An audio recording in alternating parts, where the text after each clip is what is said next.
You're probably watching this video because you are considering buying a rowing machine. Well, guess what? You're in the right place. This is the Rowing Machine Buyer's Guide to rowing machines. All of them.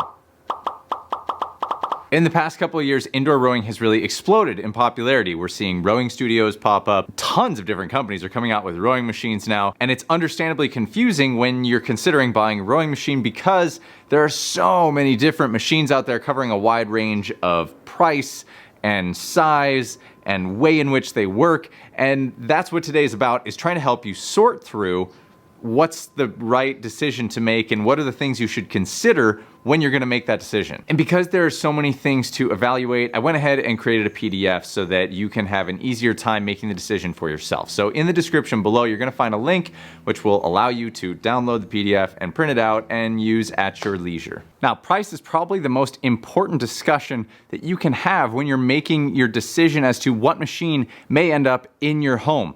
I'm gonna cover a couple other points and then we're gonna get to that price discussion because it is so important. So what are the other things that we should be considering when we're looking at these machines? Maybe the first place we should start is taking a look at the history of both the company and the product itself. Things you want to consider are the length of time the company's been around and the reputation that they have established, as well as the reason that we want to look at history is because it lays out whether or not this product has been tested long enough for people to really have a good feel of if it's a quality product or not, just something to put into your mixed bag of questions that you're going to be asking. Next, let's look at the dimensions of the product. That should easily be found on the product page, perhaps on the company's website or wherever you're going to consider buying it. It will tell you the actual footprint of the machine. I would encourage you to then take some blue painter's tape and a tape measure, measure out the area where you plan on using the machine. That's going to give you an idea of how well the machine will fit in that space. Next, I would encourage you to take that tape measure and use those same dimensions, but measure vertically because a lot of machines do get stored in a vertical position. So wherever you plan on storing the machine, also run the dimensions there, both vertically and horizontally, so you can figure out how it's gonna play with your space. Next, and this is an easy one, look up the weight, because that will be an important factor. If you have to carry it up 8 flights of stairs before you're gonna use it, do you really wanna be carrying a multi-100-pound box up the stairs? Or do you need something that's lightweight that you can pick up and throw, anywhere in your room without worrying about the weight of the product itself? Again, these are factors that you need to determine the importance of for yourself. So look up that product weight. Again, any product listing page is going to be the easiest place to find that. Noise level. Why would we even think about that?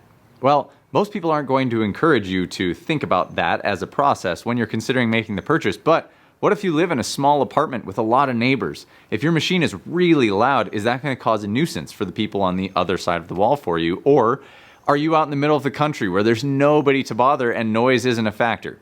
My best suggestion for how to research this is go onto YouTube, type in the actual product name to find videos of people using that machine. Inevitably, you should be able to hear, unless they overlay it with music, what that machine actually sounds like, and you can evaluate for yourself how that noise level plays into the space that you're gonna have the machine. The next research data point you wanna check out is who else is using this machine, as well as what kind of atmosphere of people exist around the usage of the machine. Easiest way to do this, go onto Facebook, type in the machine name in the search bar, and see what kind of pages and groups pop up. If there are a ton of them, that tells you that there are a lot of users out there who are supporting each other in different ways, and that's an excellent way of seeing what kind of environment is out there for the machine.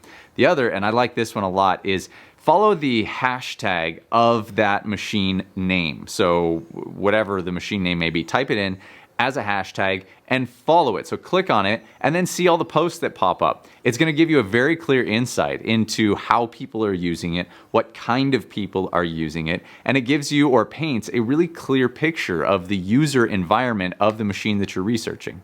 Now, I mentioned I'd get to price in a little bit. So this is the first part of the price discussion, and it's also a very important one because it could make the ultimate decision on if you end up with a particular machine or not. What is the used environment for your machine or the machines you're considering? Easiest way to do this is search your local used marketplace. For me, for example, that's Facebook and Craigslist are two excellent ways to look, or offer up all the different apps that are out there for reselling your stuff. If you live elsewhere, Le Bon Coin in France, wherever it may be, use your local used marketplace. Look up what the machine is going for at a used rate. Most machines are going to be in relatively decent condition because most people aren't actually using them. That's why you can get a good deal on them. They often just sit unused. So look up what the used price is, and then look up what the new retail price is. The difference in those is actually a pretty good indicator of how the machine will hold its value over time. And that is an excellent point and indicator of how that machine will perform over its lifetime. Because if it drops a ton of value from the new price to what you're seeing it listed at in the used marketplace, that tells you that people don't really value the machine long term. However, if those two values are pretty close together, it's a good indicator that the thing has held its value for one reason or another over time. So use that as part of your consideration as well, is the used price, does that fall in your price range, as well as the difference between the current retail and the used. Next, take a really critical look at the maintenance on the machine. Things to consider. Do you have easy access to replacement parts if something breaks? Second, who's going to perform that maintenance? Does the company provide videos on how to perform the maintenance yourself? Do you have to call a trained technician to come out and do it for you? Because that will inevitably add cost later on if something breaks. And how easy can you get to that repair? Does it require special tools, or are they common tools that you might have lying around or that are easy to pick up at a hardware store? All things just for you to consider in the grand scheme of the purchase. Also take consideration of what the app and software environment or ecosystem is for this machine. An easy way to search this, go into the App Store on whatever mobile device you have, Android or iPhone, and search for the company name or the product name, and you'll generally get an idea of if apps even exist to support the machine you're considering or not, and that will tell you whether or not you're going to be moving into a higher tech product or a lower tech product. And that's really ultimately up to you as to whether it's important to have a big fancy display or not. Maybe you don't even want information when it comes to your workouts. That's up to you to decide, but it is something you should put into your consideration when you value these machines. Next is the obvious one, and probably one you've already gone through with a lot of these machines. Look at the reviews. The best place to do that, just a Google search of perhaps X machine versus X machine. You may see some blog articles pop up, but you can also just go to Amazon, find the particular product, read the reviews. Don't just look at the 5 stars, don't just look at the 1 stars, read the 2 to 4 star reviews, and that will give you a reasonable understanding of how people feel about the machine, hopefully after they've purchased the product, because those go a long way to helping you understand whether or not people enjoy them. What about transportability? Perhaps this is something that is important to you if you need to be moving the machine from point A to point B. Will it fit in the back of your car? Does it break into multiple pieces for the purposes of transportation? Is it just a log of a piece of equipment? All things that you should consider, and if transportation is something that may happen once you own the machine, it's important to know how that machine actually works for those purposes, where it will fit, whether or not it will fit in your car, or can you move it down your stairwell after it's been assembled. And finally, price. This is where so many people start the discussion. They think price and that's their limiting factor, but in all honesty, price is really the last thing you should consider. Take all of the other pieces that we've evaluated. Then you can look at price and understand the value of the machine that you are getting and what price plays into that for you. Perhaps after you've gone through them, you realize that making a slightly more expensive purchase may be worth it because you're going to get higher tech, better user experience, because those are things that are important to you. Or after you've evaluated it, you're like, wow, I thought that machine was what I needed, but in reality, those things don't matter to me, and I could go in a lower range, cheaper product because it's going to suit my needs better. So price, yes, while a discussion point, should not be the first and foremost decision maker. I also want to add an asterisk to this. It's always, always, always my suggestion to go look on used marketplaces once you've made your decision as to what machine you want, and search to see if you can find a used version of the machine, because often buying these machines brand new isn't necessarily the best way to go, and you can find used rowing machines pretty easily if you're diligent. Search your local used marketplace, and maybe you find the exact one you want, but a few $100s cheaper because you're willing to be patient and you find it in a used marketplace. And that to me is just as good as buying it brand new, if not better, because you're getting the same machine, but you don't have to spend as much to get there. Finally, in this discussion is the advent of rowing studios, something that didn't exist 4 or 5 years ago that now seem to be popping up pretty quickly and in a lot of different areas. Do you even want to buy a machine to have in your home, or would you rather find a studio experience that perhaps suits you? So do a quick Google search, see if there's a rowing studio close by. Go give it a try, see what kind of machines they use, see if you like that machine. Maybe that's just a way for you to try out different machines.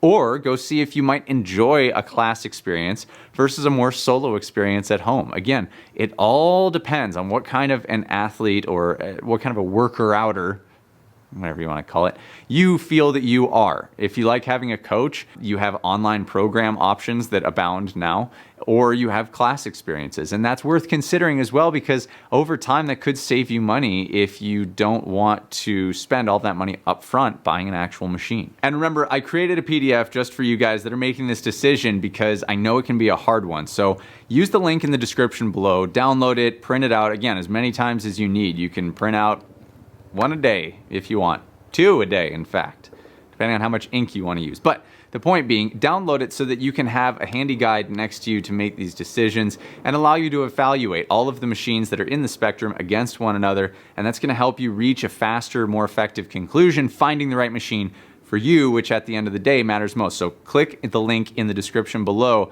to make sure that you can get that. Buying a rowing machine is a really wise choice. It is honestly my machine of choice. If I had to pick one thing to do it all, the rowing machine would be it, which is why Dark Horse even exists, why Dark Horse Rowing is here as a YouTube channel. Obviously, we're a little bit biased, but with that being said, you're making a good choice if you're considering picking one up. But it's also critical that you end up with the right one for you, not just buying what everybody tells you to buy. Make the evaluation for yourself and you'll be happy in the long run. Remember, here at Dark Horse, our goal is for you to be the hero of your own journey and story, and that we're the guide that gets you there. And if that sounds great to you and you want to be a part of the Dark Horse community, you want to follow along with everything that we've got, from workouts to how-tos to anything else in this world of fitness, hit that subscribe button and the little bell next to it. Make sure you sign up for all alerts so that you know that whenever we come out with a new video, you will be the first to know. And as always, guys, thank you so much for tuning in. I love you all from the bottom of my heart. I mean it. And we will see you on the other side. Hey, thanks for watching the video. If you enjoyed this and you're looking for more and you want workouts, continuous coaching from me and my other coaches in our private Facebook community, it's our monthly workout program. It's $39 a month. Just go over to darkhorserowing.com/athlete to sign up now.